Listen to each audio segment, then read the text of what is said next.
Welcome to Honduras, a country I've been wanting to visit for quite some time. This is because they have a big cigar industry and I'm a big cigar fan. While in Honduras, I did have some trouble with the bike. The top case, or rather the rack that holds up the top case, broke clean off. I had to find a mechanic that could weld it up. More on that later in the video. I was warned before going to Honduras that they have safety problems. I didn't have any problems and everyone was very friendly towards me. As mentioned, I'm a huge fan of cigars, and Honduras is one of the bigger manufacturers. I was lucky to visit Plasencia's factory near Danli.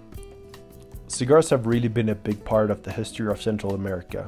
It was a great experience to be in the factory, and the manager of the factory wanted to speak with me afterwards. He thought it was very fun that someone came on a bike to visit.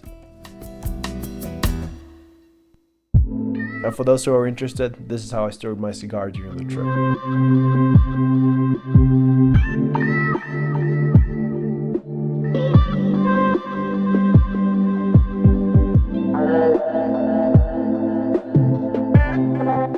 The brackets for the top rack had sheared right off.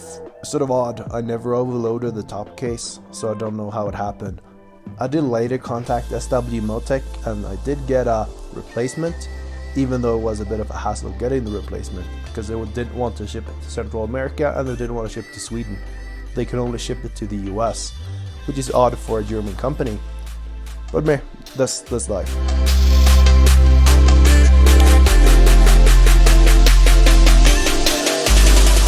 When I noticed the brackets were broken, I was in Danli, Honduras. I looked on iOverlander and there was a recommended workshop in the city that someone else had submitted. I went there with the brackets and they did a good job welding it up and it held for the rest of the way. So I'm really happy with how it played out. But when I get back to the bike, I'm gonna mount the new brackets I got from SW-Motech. In the next episode, I'll ride through Nicaragua into Costa Rica and go through the process of parking my bike in Costa Rica. See you then.